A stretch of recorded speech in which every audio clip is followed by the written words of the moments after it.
أعوذ بالله من الشيطان الرجيم. بسم الله الرحمن الرحيم. والسماء والطارق وما أدراك ما الطارق النجم الثاقب إن كل نفس لما عليها حافظ. صدق اللہ العظیم. سورہ طارق، سورہ نمبر 86. اس کا ترجمہ اس طرح ہے: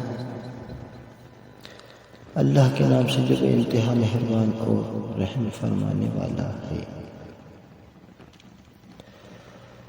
قسم ہے آسمان کی اور رات کو نمودار ہونے والے کی،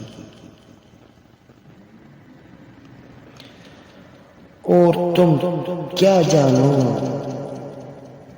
کہ وہ رات کو نمودار ہونے والا کیا ہے؟ چمکتا ہوا تارا. کوئی جان ایسی نہیں ہے جس کے اوپر کوئی نگہبان نہ ہو.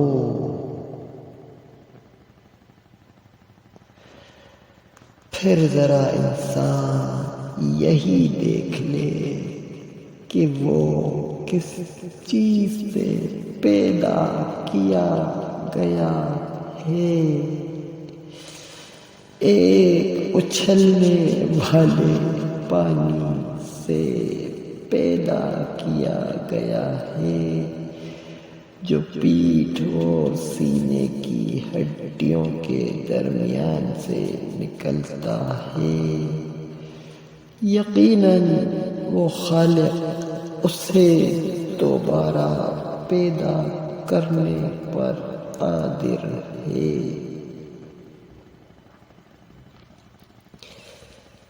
جس روز پوشیدہ اسرار کی جانچ پڑتال ہوگی، اس وقت انسان کے پاس نہ خود اپنا کوئی زور ہوگا اور نہ اس کی مدد کرنے والا، اور نہ کوئی اس کی مدد کرنے والا ہوگا.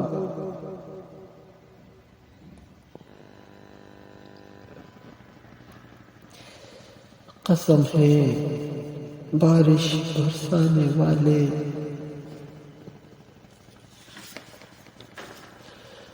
آسمان کی اور نباتات اگتے وقت پھٹ جانے والی زمین کی. یہ ایک جچی تلی بات ہے، ہنسی مذاق نہیں ہے. یہ لوگ یعنی کفار مکہ کچھ چالیں چل رہے ہیں اور میں بھی چال چل رہا ہوں. بس چھوڑ دو اے نبی صلی اللہ علیہ وسلم ان کافروں کو ایک ذرا کی ذرا ان کے حال پر چھوڑ دو. صدق اللہ العظیم. یہ سورہ بھی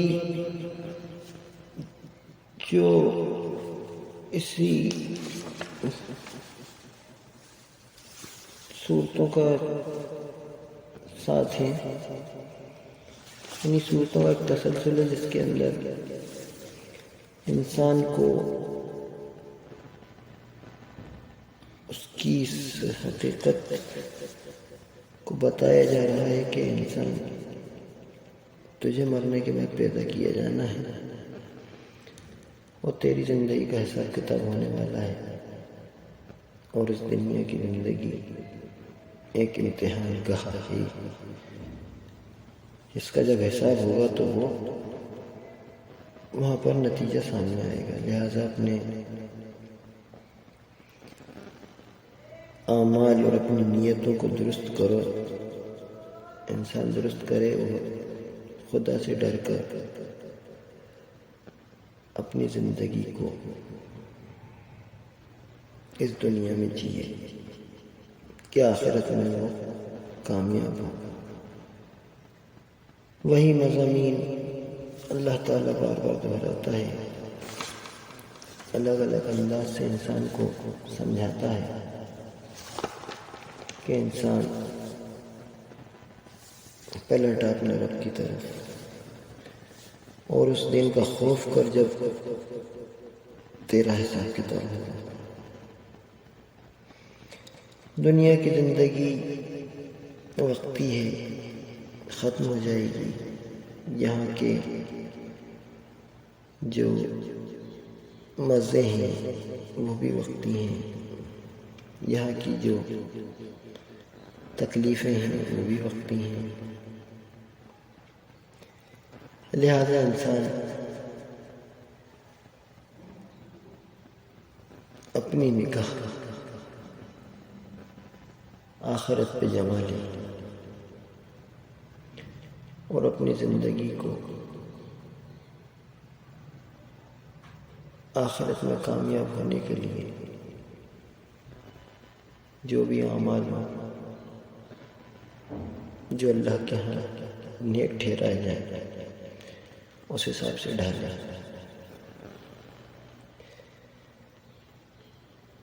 دلائل دیے گئے اللہ تعالیٰ نے دلائل دیے کہ انسان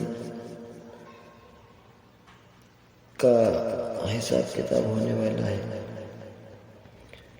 اس کو جو وہ جھٹلا رہا ہے تو یہ اس کا عمل درست نہیں ہے، بلکہ یہ اس کے لیے خسارے کا سبب بن جائے گا آخرت میں۔ اور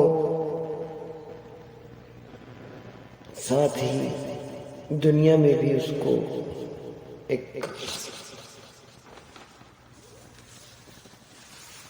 لمٹ ہے انسان کی، ظلم کی، زیادتی کی، فساد فی الارض کی، کہ اللہ کی زمین پر جو انسان فساد برپا کرتا ہے، جو اللہ کی سرکشی اس انداز میں کرتا ہے کہ وہ اللہ کے دوسرے بندوں کو یعنی انسانوں کو اپنا غلام بنا لیتا ہے، اس معنی میں کہ وہ اپنے قوانین ان پر تھوپ رہا ہے، اپنی اجارہ داری قائم کر رہا ہے، اپنے حکم جاری کر رہا ہے، اور پورے انسانی نظام درہم برہم کر کے رکھ دیا ہے۔ خدا کی بغاوت کے نتیجے میں جو کچھ نظام انسان نے بنا رکھا ہے، اپنے جیسے دوسرے انسانوں کو اپنا غلام بنا رکھا ہے، اپنی حکومتوں کے سکے ان پر چلا رہا ہے، تو اس کی بھی ایک لمٹ ہے۔ اس صورت کو پڑھنے سے ہمیں یہی سمجھ میں آتا ہے، اور پورے قرآن کا مضمون ہم دیکھتے ہیں اسی انداز میں بار بار دہرایا جاتا ہے۔ پہلے کی قوموں کو بھی، جو رسولوں کو جنہوں نے جھٹلایا، پہلے کی جو قومیں تھیں، ان کے واقعات، ان کے قصے بیان کر کے اللہ تعالیٰ بار بار بتا رہا ہے۔ مکے والوں کو کہ دیکھو تم سے پہلے یہ قوم عاد تھے، قوم سمود، لوط علیہ السلام کی قوم، فرعون، ان لوگوں نے اللہ کے حکم کو نہیں مانا، اللہ کے رسول کی دعوت کو جھٹلایا، اللہ سے ایک طرح سے انہوں نے یعنی کہ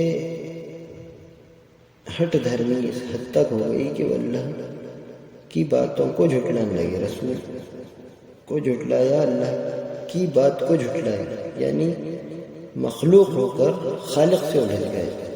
تو اللہ تعالیٰ نے ایک حد تک ان کو مہلت دی، اس کے بعد ان کو پکڑ لیا۔ یہی پورے قرآن کا انداز ہمیں، یعنی یہ ایک سسٹم جو اللہ تعالیٰ نے بنایا ہے، وہ سسٹم اپنا کام کرتا ہے۔ اللہ تعالیٰ قرآن میں جگہ جگہ یہ بتاتا ہے، اور یہ قرآن جس وقت نازل ہوا تھا اس کے بعد ہم دیکھتے ہیں کہ وہی سسٹم نے اپنا کام کیا۔ اب تو بہت پرانی بات ہو گئی، ہمارے سامنے پوری چیزیں کھل کے سامنے آ گئے کہ وہ کفار مکہ کے وہ بڑے بڑے سردار، اپنے وقت کے فرعون، جو محمد صلی اللہ علیہ وسلم کے مقابلے پہ آ کے کھڑے ہو گئے، اللہ تعالیٰ نے ان کا نام و نشان مٹا دیا، اور رسول کی بات جن لوگوں نے مانی ان لوگوں کو اللہ تعالیٰ نے سربلندی دی، اور اللہ کا نظام قائم ہو کر رہا۔ یہ بعد میں آنے والے 10-20 سالوں کے اندر یہ نتیجے ہمارے سامنے آئے، جو تاریخ کی کتابوں میں سب درج ہیں، سب کو معلوم ہے۔ یہ اس وقت کی سورہ ہے جس وقت کفار بہت زیادہ یعنی کہ نہ صرف یہ کہ مان نہیں رہے تھے بلکہ دشمنی کا انداز ان کا ہو گیا تھا۔ اللہ تعالیٰ ایک طرف ان کو بتا رہا ہے کہ انسان تو نہیں مان رہا، ذرا غور کر، یہ نظام دنیا جو چل رہا ہے تو کس طرح پیدا ہوا ہے، یہ زمین کس طرح پھٹتی ہے، کس طرح ناج اور غلہ اگ رہا ہے، یہ پورا نظام، یہ سسٹم جو چل رہا ہے، تو کوئی کھیل تو نہیں ہو رہا ہے۔ لہذا انسان اس طرح متوجہ ہو جائے اور آخرت کو مان لے، اللہ کی بات کو مان لے، اللہ کے آگے سر جھکا دے، اور رسول پر ایمان لا کر اپنے اعمال درست کر لے، اپنی نیتیں ٹھیک کر لے، اللہ سے توبہ کر لے، ورنہ آخرت میں تو اس کی گرفت ہونے ہی والی ہے، دنیا میں بھی اس کو اللہ تعالیٰ ایک حد کے بعد پکڑ لے گا اور اس کا نام و نشان مٹا دیا جائے گا۔ وہ تو آخرت میں جو کچھ ہوگا، لیکن یہ کہ دنیا میں بھی اسے اس بات سے ڈرنا چاہیے کہ خدا کا جب پیغام انسان کے سامنے لایا جائے تو وہ اس کو ہنسی مذاق میں نہ لے، اس سے دشمنی پہ نہ اترائے، رسولوں کے پیغام کی مخالفت میں نہ جم جائے، ورنہ اللہ تعالیٰ نہ صرف یہ کہ اس کو مٹا دیں گے بلکہ اس کے نام و نشان بھی مٹائیں گے۔ ہم دیکھتے ہیں دنیا کے اندر آج کوئی بھی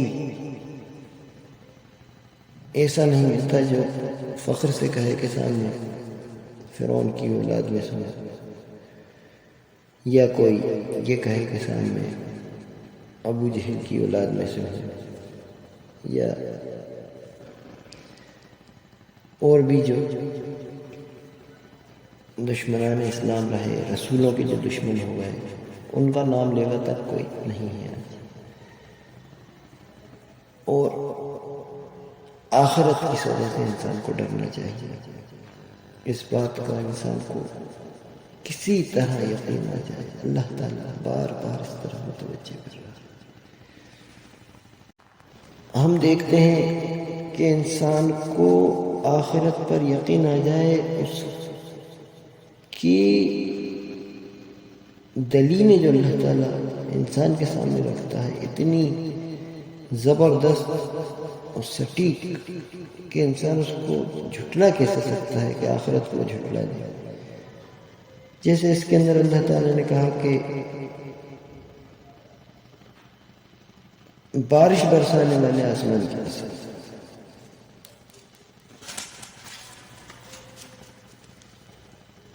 اور پھٹ جانے والی زمین کی۔ یعنی ہم یہ دیکھتے ہیں کہ کوئی انسان جو اگر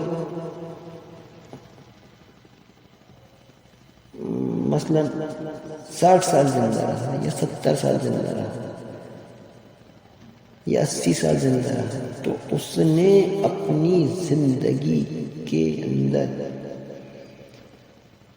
60-70 مرتبہ اس بات کو اپنی آنکھوں سے دیکھا۔ اگر 60 سال زندہ رہا تو 60 مرتبہ اس نے اس بات کو اپنی آنکھوں سے دیکھا کہ وہ زمین جو مر جاتی ہے، ہر سال مرتی ہے، پھر اللہ تعالیٰ پانی برسا کے اسے پھر سے زندہ کر دیتا ہے۔ وہ سوکھ جاتی ہے، بنجر ہو جاتی ہے، اللہ تعالیٰ اسے پھر زندہ کرتا ہے۔ ہر سال اللہ تعالیٰ انسان کے سامنے اس بات کو لے کر آتا ہے کہ دیکھو یہ مری ہوئی زمین کو میں نے زندہ کر دیا، لیکن انسان کی یہ بات سمجھ میں نہیں آتی کہ انسان کو جب اللہ تعالیٰ کہہ رہا ہے کہ میں تجھے بھی پیدا کر دوں گا دوبارہ، تو انسان کو یقین کیوں نہیں آتا۔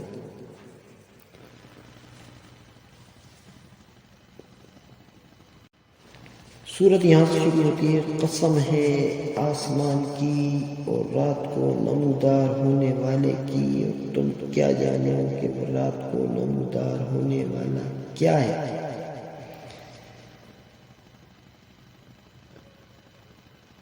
یعنی پہلے تو اللہ تعالیٰ نے آسمان کی اور رات کو نمودار ہونے والے کی قسم کھائی، پھر کہا کہ تم کیا جانو گے وہ کیا ہے، اور پھر کہا کہ وہ چمکتا ہوا تارا ہے۔ یعنی انسان کے مشاہدے میں یہ تمام چیزیں ہیں۔ ایسا نہیں ہے کہ انسان کے مشاہدے میں نہیں، انسان کے مشاہدے میں، اس کے آبزرویشن میں یہ تمام چیزیں ہیں۔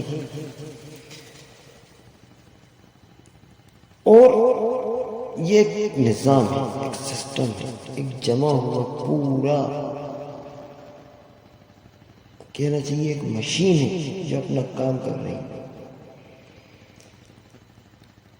اور انسان ایسے کھیل سمجھ رہا ہے۔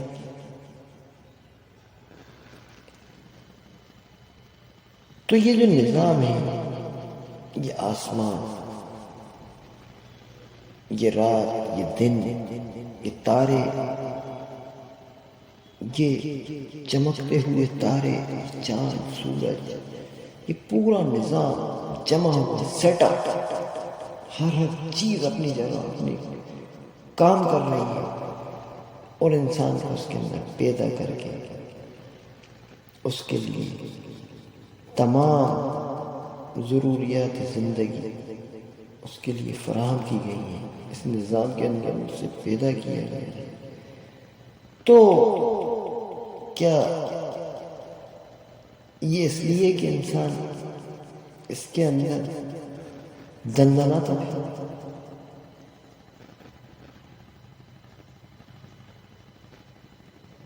اس نظام کو جو جمع ہوا ہے اس کو روند ڈالے، اس سسٹم کو خراب کر۔ اللہ کے بندے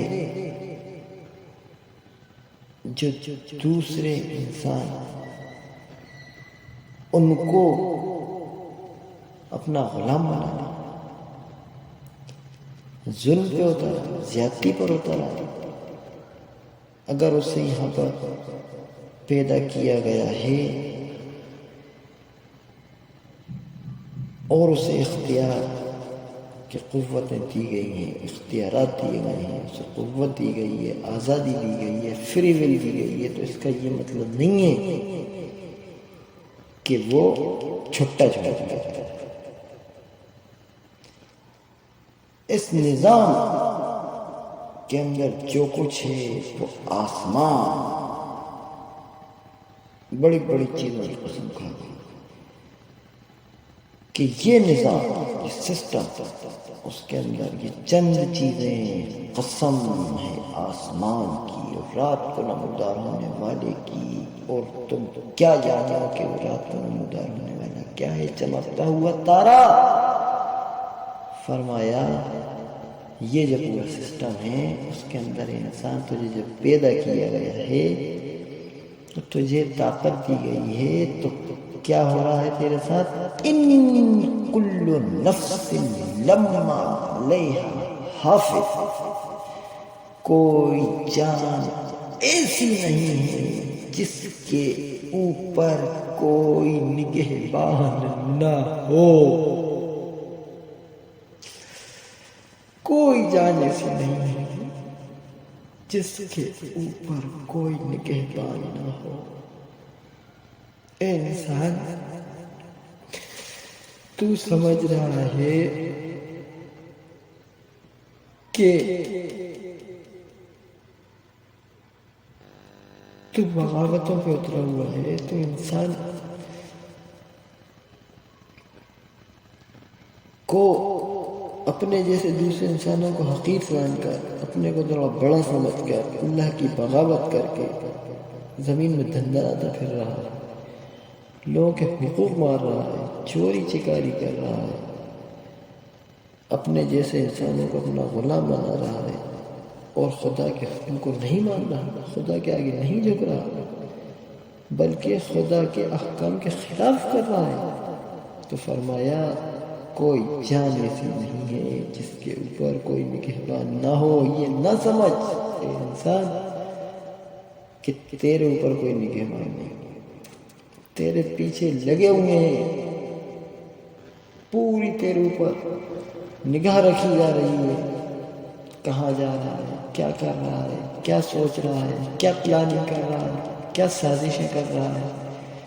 اللہ کی اس زمین کو، اللہ کے اس باغ کو تو اجاڑنے کے لیے، اللہ کے بندوں کو اپنا غلام بنانے کے لیے کیا کیا سازشیں کر رہا ہے، سب معلوم ہے، سب تیرے اوپر نگاہ رکھی جا رہی ہے، سی آئی ڈی لگی ہوئی ہے تیرے اوپر۔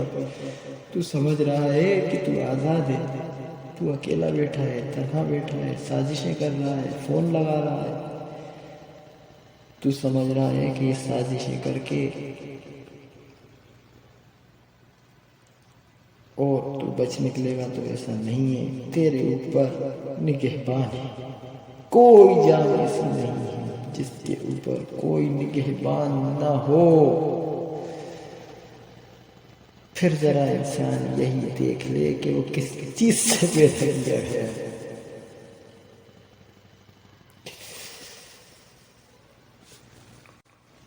پھر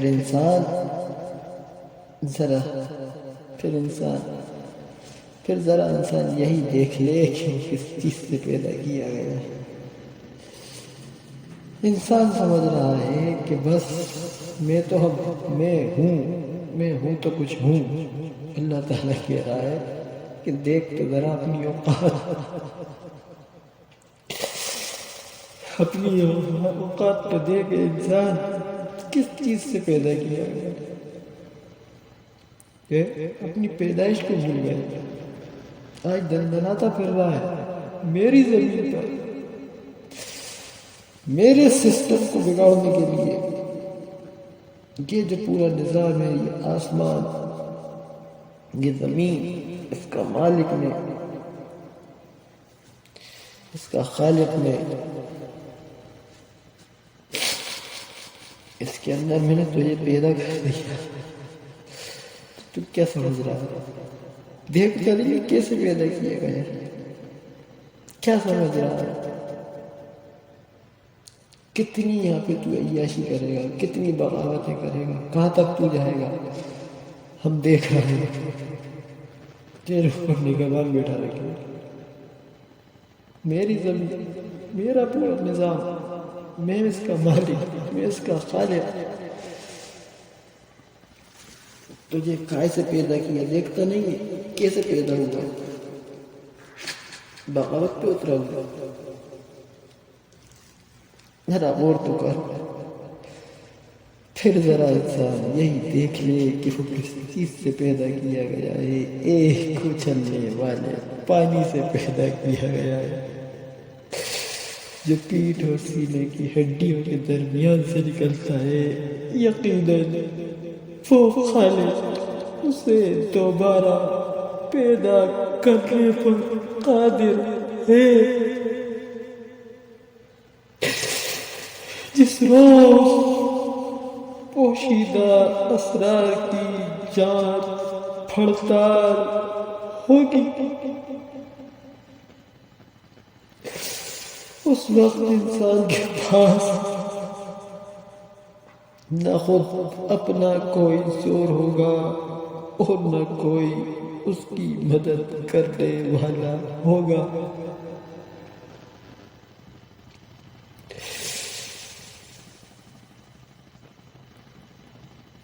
جس روز پوشیدہ اسرار یعنی چھپی ہوئی چیز، جس روز پوشیدہ اسرار کی جانچ پڑتال ہوگی،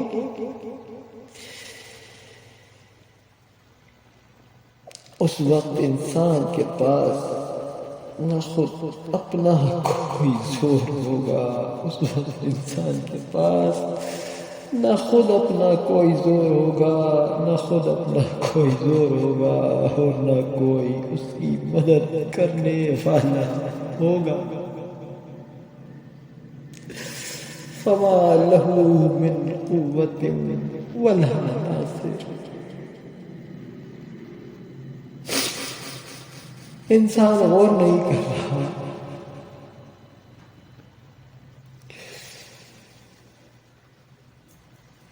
کہ وہ وقت آنے والا ہے۔ آج اپنے آپ کو بہت زوراور سمجھ رہا ہے، وہ وقت آنے والا ہے کہ جس وقت تجھے گرفتار کر کے لایا جائے گا۔ اللہ کہہ رہا ہے إِنَّهُ عَلَى رَجْعِهِ لَقَادِرٌ۔ بے شک وہ دوبارہ پیدا کرنے پر قادر ہے۔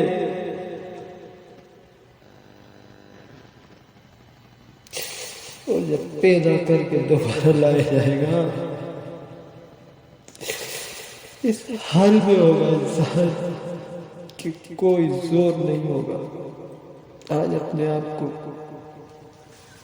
انسان سمجھ رہا ہے کہ بڑا زور والا ہو گیا ہے۔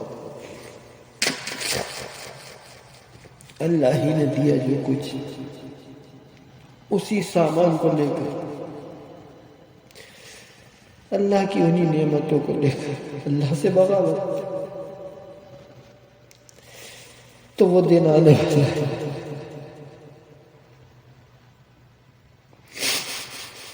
کہ تیرے اوپر جو نگاہ رکھی گئی تھی، تیرا جو پورا ریکارڈ تیار کیا جا رہا تھا، وہ پورا ریکارڈ بھی تیرے سامنے لایا جائے گا۔ وہ ریکارڈ بھی لایا جا رہا ہے، تجھے بھی گرفتار کر کے لایا گیا۔ اب بتا، اب تو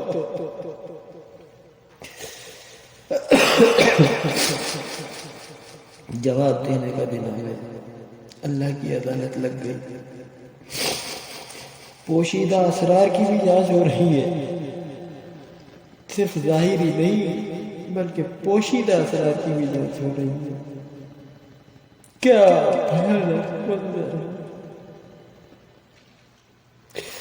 جس روز پوشیدہ اسرار کی جانچ پڑتال ہوگی، پوشیدہ اسرار کی، یعنی انسان نے اگر چھپ کے بھی کچھ کام کیے ہوں گے اس کی بھی جانچ پڑتال کی جائے۔ انسان کو بچنا چاہیے کہ تنہائی میں بھی گناہوں سے بچے۔ اللہ دیکھ رہا ہے، اس کے اوپر لیکن پان مقرر ہے، دوبارہ اسے پیدا کیا جانا ہے۔ اللہ اس چیز پر قادر ہے۔ انسان کو ہر لمحہ اپنا محاسبہ کرتے رہنا چاہیے۔ وہ آخرت کا دن، وہ خدا کی عدالت، اس میں کھڑے ہونا ہے، اس دن کی تیاری، اس دن کو اپنے ذہنوں میں ہمیشہ تازہ رکھنا، ہر لمحہ اس دن کی فکر انسان کے ذہن و دل پر غالب رہنا چاہیے کہ وہ دن آنے والا ہے کہ اللہ کی عدالت میں کھڑے ہو جائے۔ وہ پیشی کا دن، وہ پیشی کا دن، جس روز پوشیدہ اسرار کی جانچ پڑتال ہوگی، اس وقت انسان کے پاس نہ خود اپنا کوئی زور ہوگا اور نہ کوئی اس کی مدد کرنے والا ہوگا۔ وکیل نہیں ملیں گے کہ وکیل کر لوں، کوئی بڑا سا وکیل کر لوں، کوئی وکیل نہیں ہوگا۔ انسان کو خود ہی اپنا جواب دینا ہے، اکیلے کھڑا ہوگا۔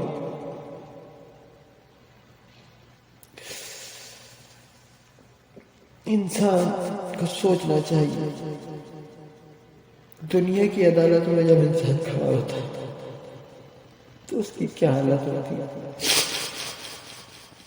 جبکہ اس کی سپورٹ میں وکیل کھڑا ہوتا ہے۔ یہاں وکیل بھی نہیں ملے گا۔ فرمایا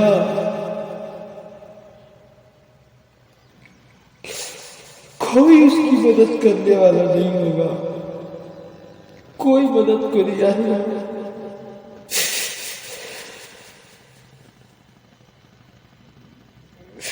نہ اس کا خود کا کوئی زور ہوگا اور نہ کوئی اس کی مدد کرنے والا ہوگا۔ فما لہ من قوت ولا ناصر، کوئی مدد کو نہیں آئے گا۔ اکیلا کھڑا ہے، تنہا کھڑا ہے، اللہ کی عدالت لگی ہوئی ہے۔ نامہ اعمال سامنے رکھ دیا گیا ہے۔ وہ نگہبانی جو تیرے اوپر رکھی گئی، وہ پورا سی سی ٹی وی کیمرہ جو تیرے اوپر لگا رہا، ایک ایک چیز کا ریکارڈ تیار کر لیا گیا۔ جواب دو، کیا کیا، کیوں کیا، کس سے پوچھ کے کیا، میرے حکم کو نہیں مانا، میری بات کو بدعت سمجھا، میرے کلام کو جھوٹ سمجھا، میرے رسولوں کو جھٹلایا۔ آج کھڑے ہو جاؤ، لگ جاؤ لائن میں، بتاؤ کس سے پوچھ کے کیا تھا، میرے حکموں کو توڑا تھا، بتاؤ آج کیا کہتے ہو۔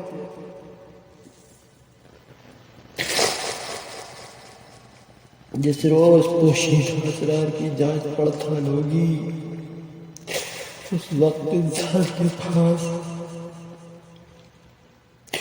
نہ خود اپنا کوئی زور ہوگا اور نہ کوئی اس کی مدد کرنے والا ہوگا۔ قسم ہے بارش برسانے والے آسمان کی اور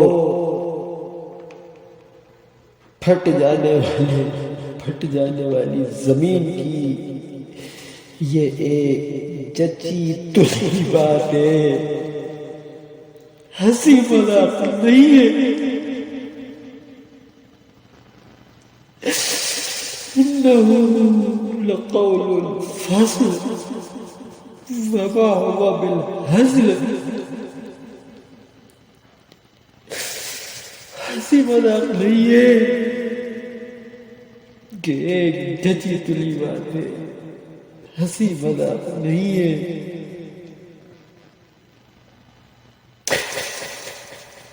یہ لوگ کچھ چالیں چل رہے ہیں اور میں بھی ایک چال چل رہا ہوں، بس چھوڑ دو اے نبی ان کافروں کو۔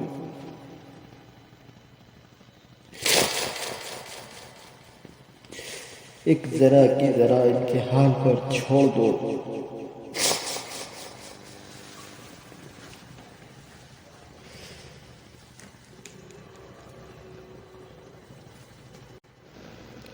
یہاں پر جو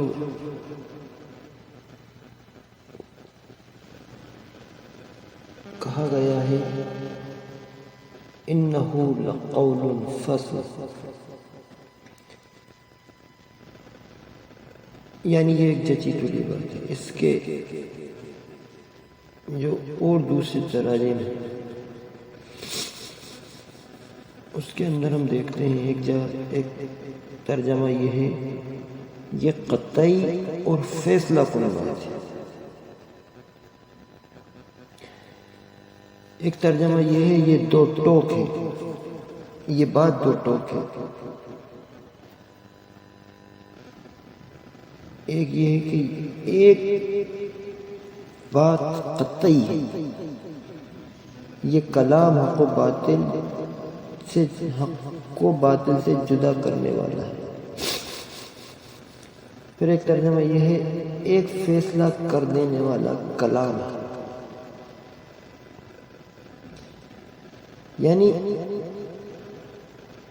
اس کلام کے نازل ہو جانے کے بعد اب اس کے اوپر کوئی دوسری بات کرنا یا کوئی دوسری بات سوچنا یا کوئی دوسری بات کو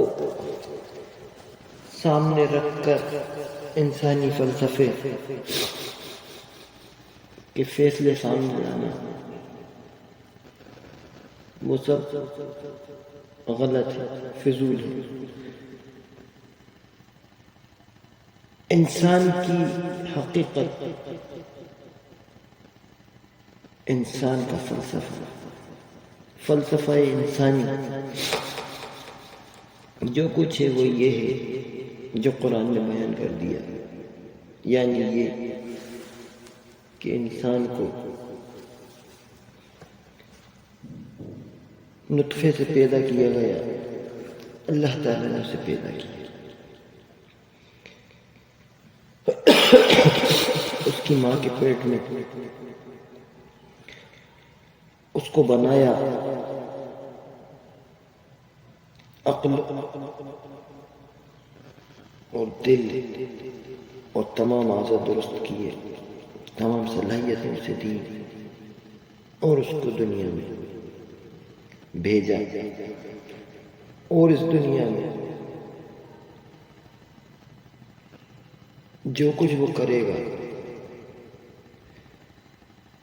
اس کا حساب اسے مرنے کے بعد دوبارہ جب پیدا کیا جائے گا دینا ہوگا۔ یہ کل ملا کے اس کی حقیقت ہے، جس حقیقت کو جاننے کے لیے انسان بہت تگ و دو کرتا ہے اور بہت اپنی عقل کے گھوڑے دوڑاتا ہے، لیکن اس حقیقت کو ظاہر ہے کہ پا نہیں سکتا اور نہ پایا ہے آج تک انسان نے، سوائے اس کے کہ چند خیالات جو اس کے ذہن میں آئے اس میں بیان کر دیے، لیکن اس حقیقت کو وہ آج تک نہیں بتا سکا کہ مرنے کے بعد انسان کا کیا ہوگا۔ یہ وہ کلام ہے جو یہ بتاتا ہے انسان کو کہ اے انسان، تجھے اس دنیا میں امتحان کے لیے پیدا کیا گیا ہے، تیرا یہاں پر امتحان ہے. اچھے اعمال کرے گا بہت درجات تیرے بلند ہو جائیں گے آخرت میں. اللہ تعالیٰ نے تیرے لیے بڑے انعامات تیار کر رکھے ہیں، وہاں پر تجھے دیے جائیں گے. اللہ کے حکم کے آگے جھک جا. اور یہاں پر جو تجھے اختیارات دیے گئے ہیں، اپنے اختیارات کو اللہ کے آگے سرنڈر کر. یعنی تجھے جو طاقت دی گئی ہے، اس طاقت کے ملنے کے باوجود تو بندہ بن جا، اللہ کا غلام بن جا، اور اللہ کی حکموں کے آگے اپنی طاقت کو، اپنے اختیارات کو سرنڈر کر دے. کیونکہ اول تو یہ کہ تو اتنا طاقتور نہیں ہے کہ اللہ سے کہ آگے تو کچھ کر پائے گا. بس چند اختیارات جو تجھے دے دیے گئے ہیں، اس کا یہ مطلب نہیں ہے کہ تو بہت زیادہ طاقتور ہے، مگر یہ کہ تجھے یہ اختیارات جو دیے گئے ہیں اس لیے کہ تو ان اختیارات کو بیجا استعمال نہ کرے، بلکہ استعمال کرے ہی نہ اپنی مرضی سے. اللہ کا بندہ بن جائے اور اللہ سے پوچھ کر اپنی طاقت کا استعمال کرے کہ اللہ تو نے یہ نعمت دی ہے، تو نے یہ طاقت دی ہے، تو نے یہ صلاحیت دی ہے، تو نے جو کچھ مجھے دیا ہے، عقل، دل، زمین، جائیداد، جو کچھ تو نے دیا ہے، اعضاء، اولاد، جو کچھ بھی ہے، اس کا استعمال میں کتنا کروں، کہاں کر لوں، کہاں خرچ کر دوں، میں اپنی ذات کے لیے کتنا، مطلب سب کچھ تو پوچھ لے، بندہ بن جائے اور اپنے اختیارات ٹوٹل اللہ کے سپرد کرتے. اور اس کے بعد تیرے لیے بڑا انعام ہے آخرت کے اندر.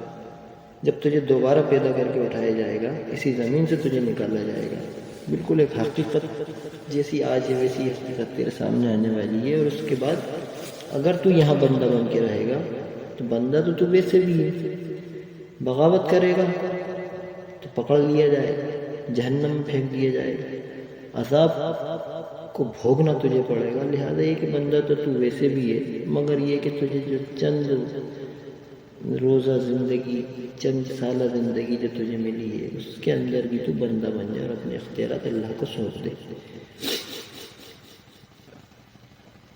تو یہ تیری حقیقت ہے. اس حقیقت کو بیان کرنے والا یہ کلام ہے. فرمایا انہ لقول فصل، بس فیصلہ کر دیا گیا، فیصلہ کرنے والا، فیصلہ کن کلام، نہ اس کے کوئی بات آگے ہے، نہ اس کے کوئی بات پیچھے، فیصلہ کن.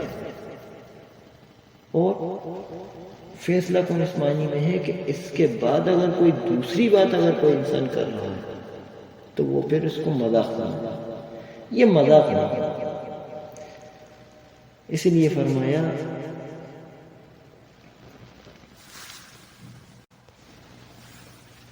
کہ یہ قطعی اور فیصلہ کن ہنسی مذاق نہیں.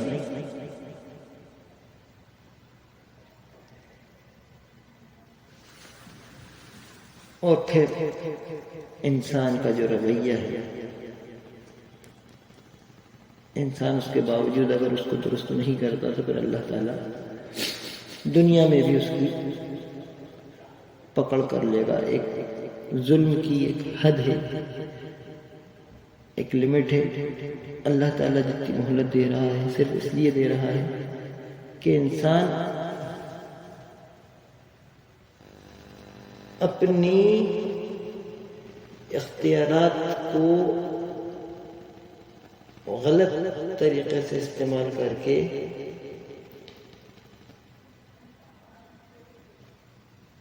جو کچھ وہ کر رہا ہے کل کو وہ یہ نہ کہے کہ سامنے موقع نہیں ملا.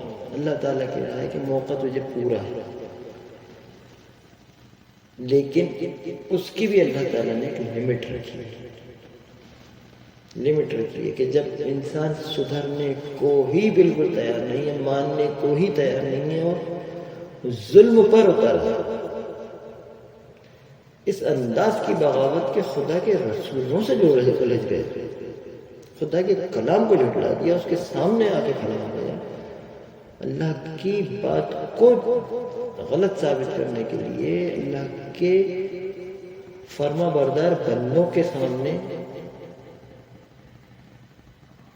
یعنی سینہ سپر ہو گیا، الجھ گیا، ان کو مٹانے پہ تل گیا کہ اللہ کا نام لیوا کوئی نہ رہے اور تیری جو غلط کاریاں، تیرا جو غلط نظامات دنیا میں چل رہا ہے وہ سب چلتے رہیں، تو اللہ تعالیٰ کہہ رہا ہے کہ یہ ایسا نہیں ہے، اس کی گرفت کی جائے گی، تھوڑی سی مہلت دو، تھوڑی اور ڈھیل دو۔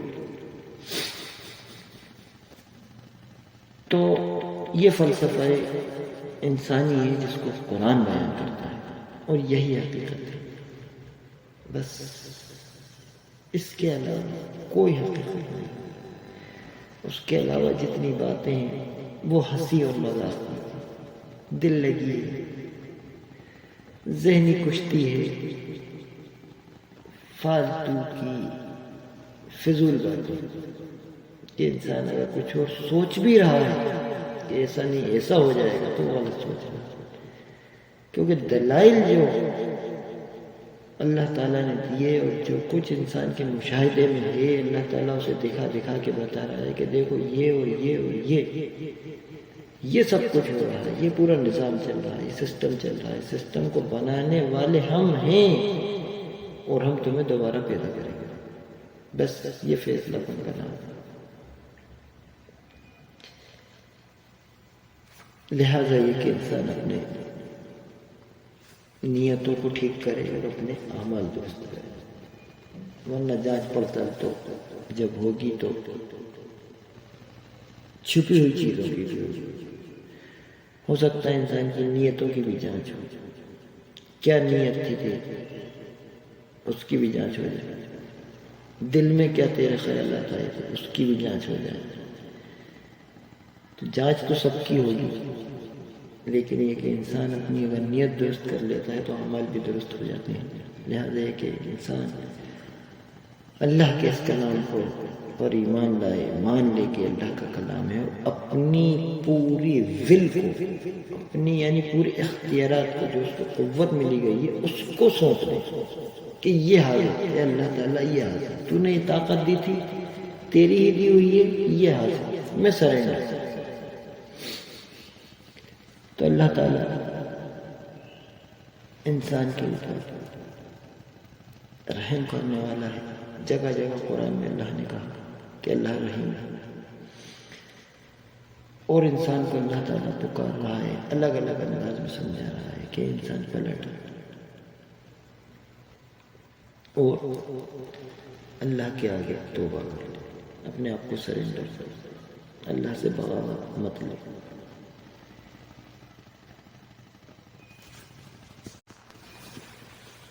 اس سورہ کے اندر ایک جو یہ بات کہی گئی ہے کہ انسان کو جو پیدا کیا گیا ہے اس کے بارے میں کہا گیا اچھلنے والے پانی سے پیدا کیا گیا ہے جو پیٹھ اور سینے کی ہڈیوں کے درمیان سے نکلتا ہے۔ اس کے اوپر جو قرآن کی مخالفت کرنے کا کچھ لوگوں نے بیڑا اٹھا رکھا ہے، وہ یہ کہتے ہیں کہ صاحب یہ دیکھیے بات غلط لکھی ہے۔ دوسری طرف سے جو قرآن کا دفاع کرنے والے جو گروہ ہے وہ اس کے بارے میں بہت ساری باتیں بتاتے ہیں کہ یہ ایسا نہیں ہے کہ انسان جو پیدا ہوتا ہے، جو اچھلنے والا پانی ہے، وہ ہڈیوں اور پیٹھ کے درمیان سے بنتا ہے، وہاں سے نکلتا ہے، اس طرح کی باتیں دونوں طرف سے آتی رہتی ہیں۔ اور اس بات کو کہنا چاہیے کہ بحث چھڑتی ہے اور بحث لمبی چلتی ہے، تو اس سے کچھ حاصل تو نہیں ہونے والا۔ یہاں پر ہم یہ دیکھتے ہیں کہ اللہ تعالیٰ نے جو بات کہی کہ اچھلنے والے پانی سے پیدا کیے گئے جو پیٹھ اور سینے کی ہڈیوں کے درمیان سے نکلتا ہے. اب پیٹھ اور سینے کی ہڈیوں کے درمیان سے یعنی باپ کا نطفہ، یا یہ بھی ہو سکتا ہے کہ ماں کے جو کچھ پانی ہوتا ہے وہ، بہرحال یہاں پر ایسا کچھ بھی ہمیں نہیں ملتا. لیکن اگر اللہ تعالیٰ نے کہا ہے کہ ایسا ہوتا ہے تو یہ بات اگر آج کسی کو ایسا لگ رہا ہے، جہاں تک انسان سمجھ سکا، ظاہر ہے کہ انسان جسم کے اندر کافی چیزوں کی جانچ پڑتال کرتا رہتا ہے، تو انسان جہاں تک سمجھ سکا ہے وہ یہ ہے کہ انسان جو پانی ہوتا ہے جس سے انسان پیدا ہوتا ہے وہ پیٹھ اور سینے کی ہڈیوں کے درمیان سے نہیں نکلتا، بلکہ انسان کو بظاہر جو دکھتا ہے وہ یہ کہ وہ ٹیسٹیز ہوتے ہیں جس میں سے یہ پانی نکلتا ہے. لیکن ہو سکتا ہے کہ انسان اس چیز کو ٹھیک سے نہ سمجھ سکے، یہ بھی ہو سکتا ہے. اور آنے والے وقت میں ہو سکتا ہے اور اچھی طرح جب انسان جانچ پڑتال کرے تو وہ چیز کو بالکل پرفیکٹ انداز میں سمجھ لیں. لیکن میں تو یہی کہوں گا کہ جو کچھ جتنا کچھ بیان کیا جاتا ہے کہ صاحب انسان نے سب معلوم کر لیا ہے،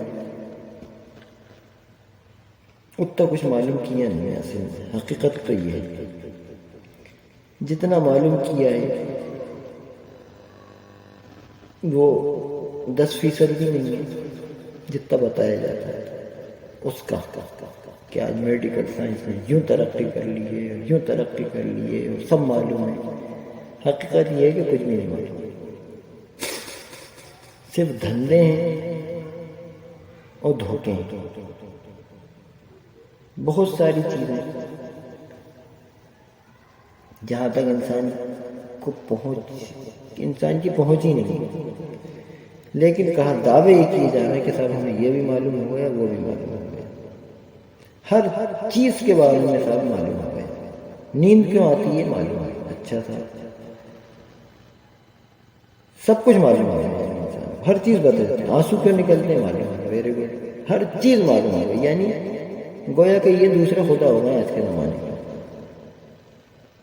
جبکہ انسان نے جو کچھ آج معلوم کیا ہے، آج سے 1000 سال پہلے بھی تقریباً اتنا ہی معلوم تھا انسان کو، اس سے تھوڑا بہت زیادہ بھی. آج کل کچھ کیمرے وغیرہ آ گئے ہیں تو معلوم ہو گیا، ایکس رے مشین وغیرہ.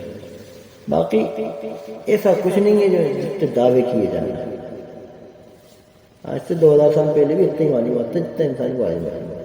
تو یہ فضول بحثیں کر کے اور اپنے آپ کو بڑا ٹائٹ کوٹ لگا کے دکھانے کی کوشش کرنا کہ ہم میڈیکل سائنس والے آج ہمیں سب معلوم ہے اور یہ بات غلط ہے یا صحیح ہے، تو تمہیں نہ یہ معلوم کہ یہ غلط ہے نہ یہ معلوم کہ یہ صحیح ہے. صحیح بات تو یہ ہے، کوئی حیثیت ہی نہیں، بس بحثیں کریں. بہرحال یہ کہ ان بحثوں میں کچھ نہیں رہتا.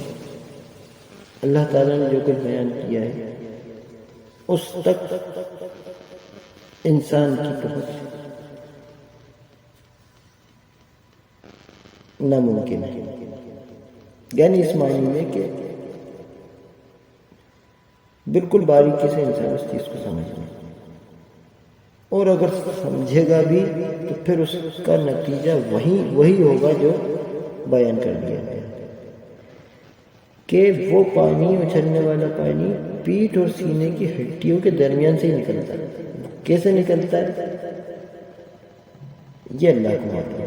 جیسا کہ بہت سے لوگوں نے بیان بھی کیا ہے کہ وہاں سے وہ پانی نکل کے ٹیسٹیز میں پہنچتا ہے، پھر وہ وہاں سے نطفے کی شکل میں باہر آتا ہے. جو بھی تو بہرحال یہ کہ انسان جتنے عقل کے گھوڑے دوڑا رہا ہے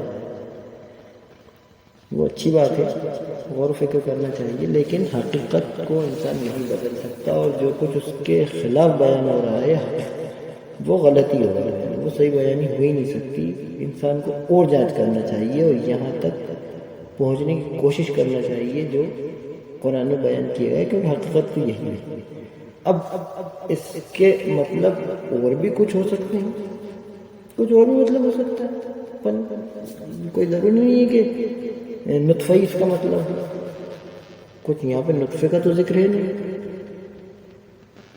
یہاں پر تو ذکر ہے کہ مائن دافع، اچھلنے والا پانی ہو سکتا ہے، وہ پانی اس کے پیٹ میں گیا اور کس طرح ہوا، یعنی یہ کہ زمین میں جو کچھ انسان غذا کھاتا ہے وہ کس ذریعے سے کیا پہنچتی ہے، کہاں پر، اور اس غذا سے جو انسان کو انرجی ملتی ہے، طاقت آتی ہے، پھر اس کے اندر وہ ایک بلوغت کے بعد وہ چیز پیدا ہوتی ہے، تو وہ سب ظاہر ہے غذا سے ہی تو انسان بڑا ہوتا ہے۔ تو وہ جو کچھ بھی ہو سکتا ہے، اس کا مطلب میرا کہنے کا مطلب صرف اتنا ہے کہ اس کا مطلب صرف نطفہ نہیں ہو سکتا، کچھ اور بھی ہو سکتا ہے، اور اگر نطفہ ہی ہے تو نطفہ اس کے بارے میں، یعنی نطفے کے بارے میں جو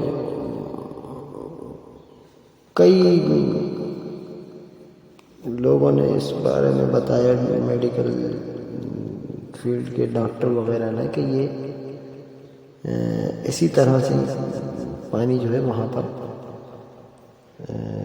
تشکیل پاتا ہے، پسلیوں اور پیٹ کی ہڈی کے بیچ میں بنتا، پھر وہ وہاں سے سلپ ہو کے وہاں پہنچتا ہے۔ کچھ لوگوں نے یہ بھی بیان کیا کہ صاحب یہ پوری مشین وہاں چلتی ہے، اس لیے یہ کہا جائے گا کہ وہ پیٹ اور سینے کی ہڈیوں کے درمیان جو پوری انسانی مشین، جسم یعنی انسان کا جسم کی مشین جو چل رہی ہے، اس لحاظ سے وہ چیز ہے۔ بہرحال یہ کہ وہ جو بھی ہے اس کی اس بحث کو کرنے سے مین توجہ، جو مین پیغام ہے اس قرآن کا، وہ وہاں سے توجہ نہیں ہٹنا چاہیے۔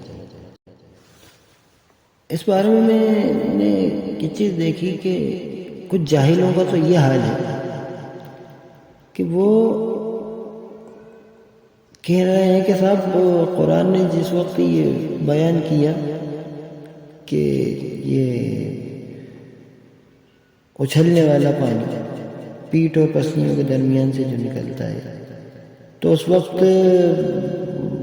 کیا بولتے ہیں، یہ معلوم ہی نہیں تھا کہ صاحب وہ نطفہ جو ہے ٹیسٹیکلز کے اندر ہوتا ہے، اس کا جو مادہ ہوتا ہے، جو میٹیریل ہوتا ہے، نطفہ۔ تو اس لیے قرآن نے یہ بات کہی، جبکہ ان جہلا کا یہ حال ہے کہ یہ گنوار پنے کے اندر انہوں نے ڈگریاں لے رکھی۔ یہ بات کوئی ایسی نہیں ہے کہ آج سے 1400 سال پہلے انسان کو یہ بات معلوم نہیں تھی کہ انسان کا یا کسی بھی جانور کا نطفہ کہاں پر موجود ہوتا ہے۔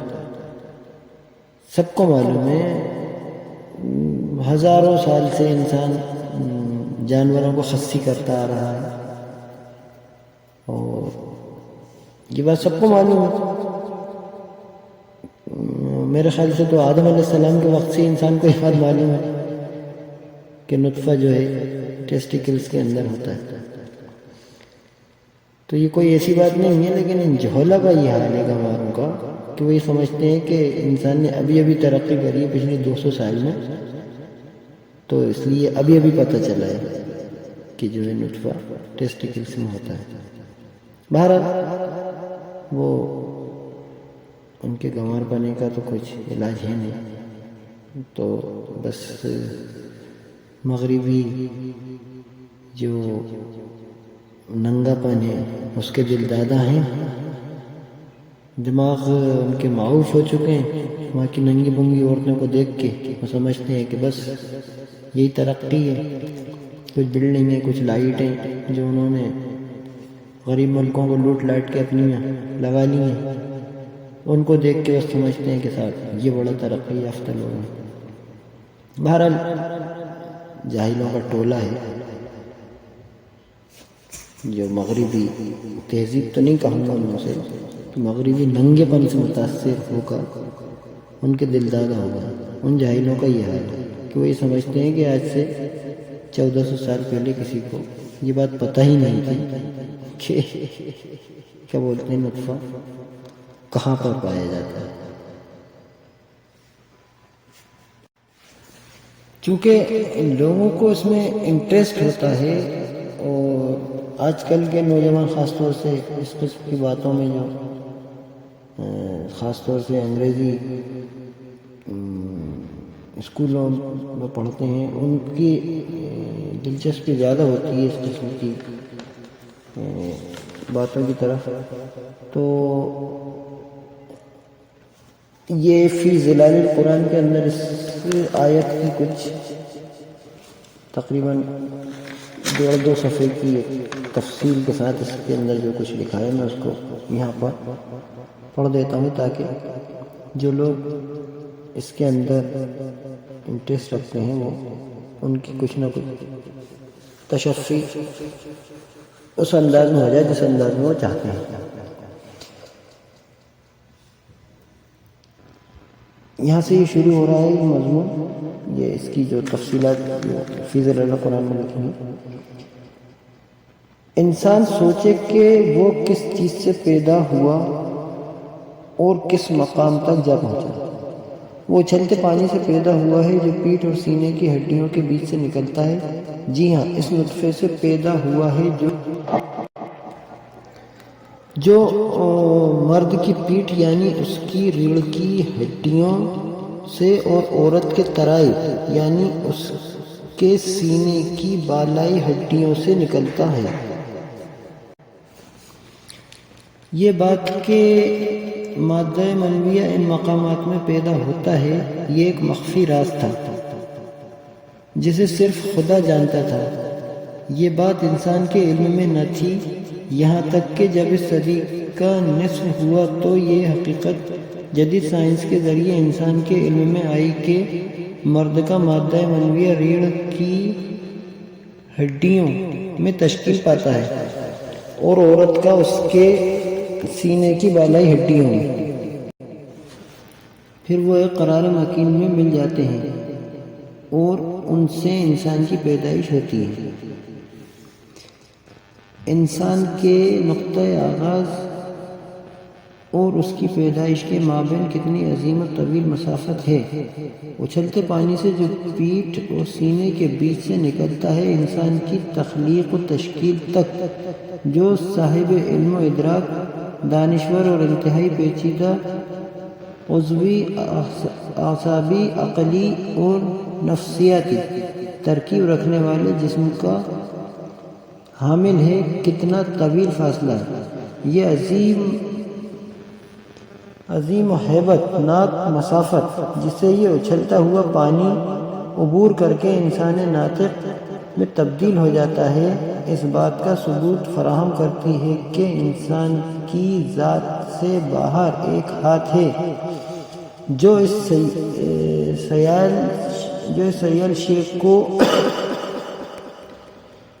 جس میں نہ کوئی استحکام ہے، نہ ارادہ، نہ قدرت، نہ طویل، حیرت ناک اور عظیم سفر طے کرا کے یہ طویل، حیرت ناک اور عظیم سفر طے کرا کے اس عجیب و غریب انتہا تک لے آتا ہے۔ اس سے یہ بات بھی واضح ہوتی ہے کہ اللہ کے حکم سے اس کا ایک محافظ ہے جو اس نطفے کی جو شکل، عقل، ارادہ، قدرت ہر شے سے خالی ہے، اس طویل اور حیرت ناک سفر میں حفاظت و نگرانی کرتا ہے۔ حقیقت یہ ہے کہ انسان کو پیدائش سے موت تک جو حیرت ناک واقعات پیش آتے ہیں، نطفے کے اس سفر میں اس سے کئی گنا زیادہ عجائبات کا ظہور ہوتا ہے۔ یہ واحد خلیہ جو رحم مادر میں پڑتا ہے، خوردبین سے بھی بہت مشکل سے نظر آتا ہے۔ ایک بار کے انزال کے مادہ منویہ میں یہ خلیات کروڑوں کی تعداد میں ہوتے ہیں۔ یہ منیسی مخلوق جس میں نہ کوئی استحکام ہوتا ہے، نہ عقل، نہ قدرت، نہ ارادہ، رحم مادر میں استقرار پاتے ہی غذا رحم مادر میں استقرار پاتے ہی غذا کی تلاش میں مصروف ہو جاتی ہے۔ دست قدرت جو اس کا محافظ ہے، اس میں کھانے کی بہت زیادہ خاصیت پیدا کر دیتا ہے اور رحم کی چہار دیواری کو جو اس کے ارد گرد ہوتی ہے، سیال خون کے جو اس خلیے کی تازہ غذا کے لیے تیار کیا گیا ہوتا ہے، ایک حوض میں تبدیل کر دیتا ہے۔ خلیے کو جو ہی اپنی غذا کی طرف سے اطمینان ہو جاتا ہے، وہ ایک نئے عمل کا آغاز کر دیتا ہے، تقسیم در تقسیم کا مسلسل عمل، جس سے بے شمار خلیات پیدا ہوتے چلے جاتے ہیں۔ یہ انتہائی سادہ مخلوق جس میں نہ کوئی استحکام ہے، نہ عقل، نہ قدرت، نہ ارادہ، جانتی ہے کہ وہ کیا کر رہی ہے اور کیا کرنا چاہتی ہے۔ دست قدرت جو اس کا محافظ و نگراں ہے، اسے ہدایت، معرفت، قدرت اور ارادہ کا زادِ راہ عطا فرماتا ہے، جس سے اسے اپنے راستے کی معرفت حاصل ہوتی ہے۔ یہ خلیہ اس بات کا بھی ذمہ دار ہے کہ اس کے ذریعے وجود میں آنے والے خلیات کے ہر گروپ کو عظیم انسانی جسم کے کسی ایک جز کے لیے مخصوص کر دے۔ مثلا خلیات کا ایک مجموعہ اس طرح آگے بڑھتا ہے کہ ہڈیوں کا ڈھانچہ تشکیل پائے، خلیات کا ایک اور مجموعہ اس طرح رواں دواں ہوتا ہے کہ عضلات کا نظام وجود میں آئے، ایک اور خلیات کا مجموعہ اس طرح اپنا سفر جاری رکھتا ہے تاکہ اعصاب کا نظام تخلیق میں آئے، اور خلیات کا ایک اور مجموعہ اس طرح کام کرتا ہے کہ شرائین کا نظام عمل میں آئے۔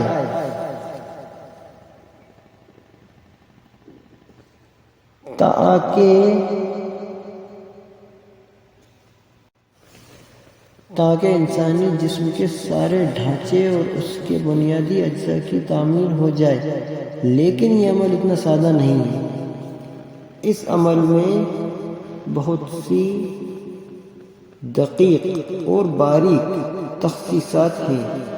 کوئی ہڈی کسی دوسری ہڈی کے، کوئی عضلہ دوسرے عضلات کے، اور کوئی پٹھا دوسرے پٹھے کے مشابہ نہیں ہوتا۔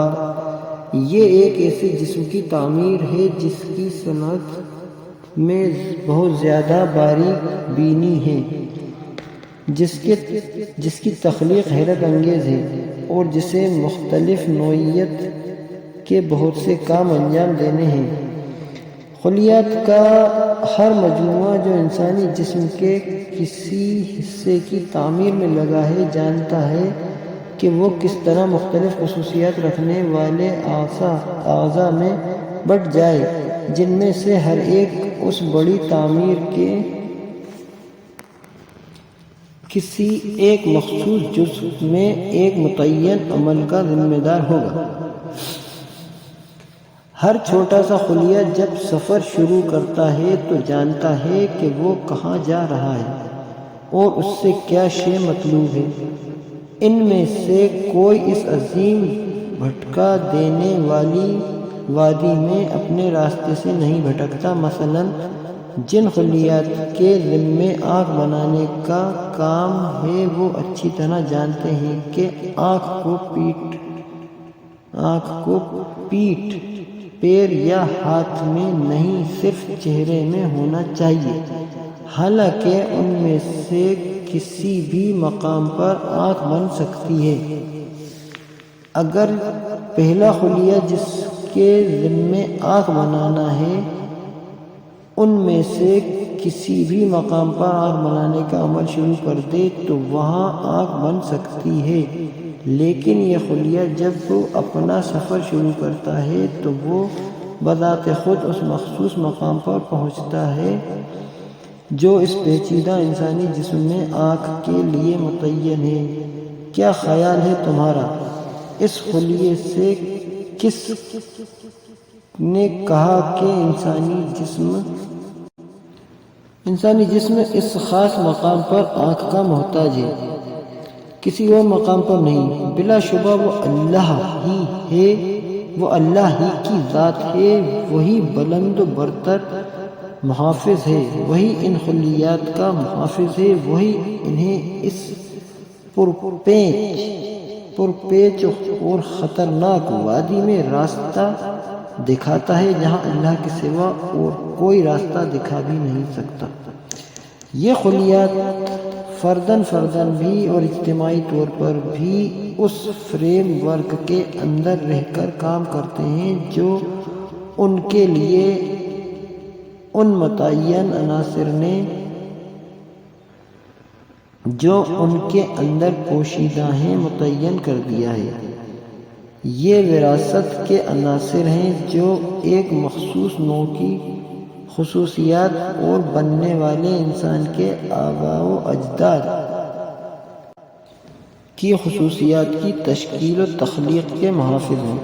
مثلاً آنکھ کا خلیہ جو تقسیم در تقسیم کے عمل کے نتیجے میں بہت سے خلیات میں تبدیل ہو کر آنکھ بنانے کا کام انجام دیتا ہے، اس بات کا پورا خیال رکھتا ہے کہ آنکھ کی ایک مخصوص شکل بنائے جس کی کچھ متعین خصوصیات ہوں تاکہ وہ انسان کی آنکھ بنے اور کسی جانور کی آنکھ نہ بنے، اور انسانی آنکھ بھی اس ٹائپ کی جو اس کے آباء و اجداد کی ہے، جس کی شکل اور جس کی خصوصیات متعین ہیں۔ آنکھ کی تشکیل میں شکل یا خصوصیات کے پہلو سے معمولی سے انحراف سے آنکھ اس متعین خط سے ہٹ سکتی ہے جو اس کے لیے مقرر کر دیا گیا ہے۔ تو کون ہے وہ ہستی جس نے اس میں یہ قدرت ودیت کی؟ کس نے اس خلیے کو یہ تعلیم دی؟ اس سادہ سے خلیے کو جس کے پاس نہ عقل ہے، نہ علم، نہ ارادہ، نہ طاقت، یقیناً وہ اللہ ہی ہے، اسی نے خلیے کو یہ عجیب و غریب تعلیم دی۔ تمام انسان اگر انہیں آنکھ یا اس کے کسی جز کی تخلیق کا کام سونپا جائے، اس کی تشکیل و تخلیق سے عاجز و درماندہ رہیں گے، جبکہ خدائی تعلیم کے تحت ایک خلیہ یا چند سادہ سے خلیات اس عظیم اور پرپیچ کام کو کر ڈالتے ہیں۔ اچھلتے پانی سے انسان ناطق بننے تک اس طویل اور حیرت انگیز سفر کی بے شمار صورتوں اور خصوصیتوں میں سے چند کی طرف یہ مختصر سے اشارات ہیں جو بہت جلدی میں کر دیے گئے ہیں۔ ان کے ماوراء مختلف اعضاء اور مختلف نظاموں کی خصوصیات کی تشکیل و تخلیق کے سلسلے میں عجائب و غرائب کا بے انتہا لشکر ہے، جس کا استقصاء اس تفسیر میں ممکن نہیں ہے۔ یہ سب اس بات کے شاہد ہیں کہ کائنات میں منصوبہ بندی اور تدبیر امر ہے۔ ان سے اس بات کی شہادت بھی ملتی ہے کہ ایک ہاتھ ہے جو محافظ و رہبر ہے اور راستوں اور طریقوں کو مقرر و متعین کرنے والا ہے۔ اس سے اس اولین حقیقت کی تاکید و تشریح ہوتی ہے جس کے لیے آسمان اور طارق کی قسم کھائی گئی ہے۔ اس کے ساتھ یہ ایک آنے والی حقیقت کے لیے تمہید بھی ہے۔ یہ حقیقت اخروی زندگی کی حقیقت ہے جسے مشرکین جو اس صورت کے اولین مخاطب میں تسلیم نہیں کرتے تھے۔ یہ وہ تفصیلات ہیں جو اس آیت کی تفسیر میں جو اس میں سید قطب شہید صاحب نے لکھا ہے. یہ وہ پوری عبارت تھی جو میں نے آپ کے سامنے پڑھ دی. تو بہرحال جو لوگ تھوڑا سا اس میں انٹرسٹ رکھتے ہیں ان کے لیے یہ انشاءاللہ مفید ہوگا. اس سلسلے میں بہرحال یہ صرف اتنا ہی عرض کرنا تھا کہ یہ تفصیلات بھی آپ کے سامنے آ گئی، لیکن جو قرآن کا اس سورہ کا جو مین پیغام تھا وہ یہ کہ انسان کو مرنے کے بعد اٹھنا ہے، اس طرف سے توجہ دینا چاہیے. اور یہ ایک طویل بحث لوگ بیچ میں سے نکال کے اسے چھوڑ دیتے ہیں اس بحث کو، اور جو اس کا اصل پیغام ہے اس کی طرف ان کی توجہ نہیں ہو پاتی، بلکہ قرآن کو اس طرح سے بدنام کرنا چاہتے ہیں کہ قرآن کوئی ایسا کلام ہے جس کے لکھنے والے کو جدید سائنس کے بارے میں کچھ نہیں معلوم. جدید سائنس کیا ہے وہ تو جتنا لوگوں نے معلوم کیا ہے اچھی بات ہے، مگر یہ کہ اس کے خلاف کوئی بھی بات ہمیں اس میں قرآن میں نظر نہیں آتی. اس کے میں بھی جو ہم نے پڑھا اس میں بھی کافی چیزیں انہوں نے بتائیں. اور اس کے علاوہ ایک بات جو ہے وہ یہ کہ جب آدمی کا انزال ہوتا ہے تو ہم دیکھتے ہیں کہ وہ جو نطفہ نکلتا ہے وہ ظاہر ہے وہی مقام ہوتا ہے جو قرآن بیان کر رہا ہے. پیٹھ اور پسلیوں کے درمیان میں سے ہی تو وہ گزرتا ہوا باہر نکلتا ہے. خیر بہرحال اس کی جو بھی تفصیلوں سے بحث نہیں ہے. بات یہ ہے کہ اللہ تعالیٰ یہ بتا رہا ہے یہاں پر کہ انسان کی کیا حیثیت ہے. ایک معمولی سے قطرے سے پیدا ہوا ہے اور اس معمولی سے پانی سے انسان پورا بن جاتا ہے. یہی بات انہوں نے بھی کہی پورے بیان میں. یہ تفسیر لکھی ہے اس کے اندر اسی بات کی طرف متوجہ کیا انسان کو، پڑھنے والوں کو، کہ بھائی دیکھو آپ کس طرح وہ ایک معمولی سا پانی انسان کی آنکھ، ناک، ہڈی یہ سب بنا دیتا ہے. تو اس طرف ہی انسان کو غور کرنا چاہیے کہ جب اللہ تعالیٰ پہلی بار بناتا ہے تو دوسری بار بھی بنانے پہ قادر ہے. اور یہ بحث کو کرنے اچھی بات ہے، مگر یہ کہ جو قرآن کا اصل پیغام ہے اس طرف توجہ دینا چاہیے. کل ملا کہنے کا مطلب یہ ہے کہ اس پہ زیادہ کیا بولتے ہیں اتنی زیادہ بحثیں کر کے جو اہم جو مین مضمون ہے اس کی طرف سے توجہ ہٹ جاتی ہے. میرا کہنے کا صرف اتنا مقصد تھا. باقی جن لوگوں کا وہ فیلڈ ہے اس کے اندر وہ لوگ بات کرتے ہیں، اچھی بات ہے. بہت ساری تفصیلات اس کی آتی رہتی ہیں سامنے، کرتے رہیں وہ اپنی جگہ ہے، لیکن جو مین پیغام ہے اس کی طرف سے توجہ نہیں ہٹنا چاہیے. وہ پیغام یہ ہے کہ انسان کے اوپر ایک نگہبان مقرر ہے. کل اس کا خلاصہ سورہ کا یہ ہے کہ سب سے پہلے اللہ تعالیٰ نے بتایا کہ یہ نظام ہے، اس نظام کے اندر انسان تجھے پیدا کیا گیا ہے، یعنی آسمان کی اور تاروں کی قسم کھا یہ سسٹم.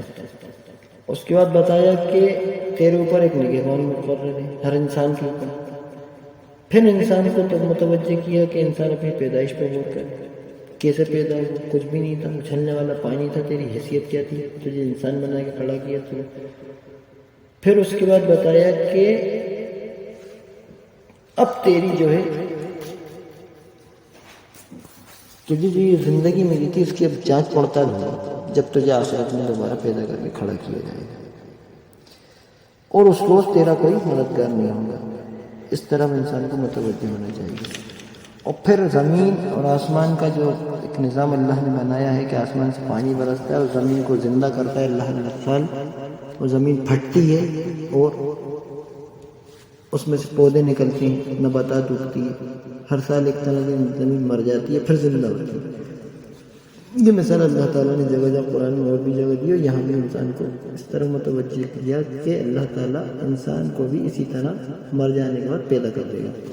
اور اسی زمین میں سے پیدا کرے گا، اسی انداز میں پیدا کرے گا. جیسے پچھلے سال پیدا ہوئی تھی فصل، اس سال پھر پیدا ہوتی، اسی طرح انسان مرے گا پھر پیدا ہوگا. یہ زمین اور پانی کی مثال اللہ تعالیٰ اس لیے بار بار دیتا ہے کہ انسان کے لیے اس طرف متوجہ ہونا چاہیے کہ جس طرح ماں کے پیٹ سے انسان نکلا تھا، اس طرح اس روز زمین میں سے نکل آئے گا. اللہ کے لیے بہت آسان ہے اور اس چیز پہ قادر ہے. اور پھر بتایا کہ یہ کوئی ہنسی مذاق کی بات نہیں ہے، بلکہ یہ بات فیصلہ کر دی گئی، یہ فیصلہ کن بات ہے. انہ لقول فصل، یہ بڑی اہم بات ہے اور ہر بات یہ اہم ہے قرآن کی. تو اللہ تعالیٰ نے کہا کہ یہ فیصلہ کن بات ہے، ہنسی مذاق نہیں ہے. اور پھر فرمایا کہ یہ لوگ کچھ چالیں چل رہے ہیں، ان میں بھی ایک چال چل رہا ہے. پھر چھوڑ دو اے نبی صلی اللہ علیہ وسلم ان کافروں کو، ایک ذرا کی ذرا ان کے حال پر چھوڑ دو، یعنی تھوڑی ڈھیل دے دو. حالانکہ ڈھیل تو اللہ تعالیٰ دے رہا تھا، لیکن نبی صلی اللہ علیہ وسلم کو ایک طرح سے سمجھائش دی جا رہی ہے، ایک طرح سے کہنا چاہیے کہ ڈھارس بنائی جا رہی ہے آپ کی اور آپ کے ساتھیوں کی، کہ اللہ تعالیٰ ان کو ڈھیل دے رہا ہے. لہٰذا ہے کہ تم لوگ بھی تھوڑا صبر سے کام لو، اور ان کو ختم ہونا ہی ہے، اللہ کا فیصلہ پورا ہونا ہی ہے، اور اللہ کا حکم جاری و ساری ہو کے رہے گا اس زمین پہ. اس آیت میں صاف طور پہ بتا دیا گیا تھا. یہ مکے کے بالکل شروع کے وقت کی آیت ہے، جس وقت کفار دندنہ تو پھر رہے تھے مکے کے اندر، اور جس وقت مکہ فتح ہوا اور کافروں کو کہیں چھپنے کی، ان باغیوں کو کہیں جگہ نہیں ملی، سب نے سرنڈر کر دیا یا بھاگ کھڑے ہوئے وہاں سے، یا جو کچھ بھی تھا پکڑ لیے گئے. آپ صلی اللہ علیہ وسلم نے سب کو معاف کیا ہوا ہے پورا واقعہ.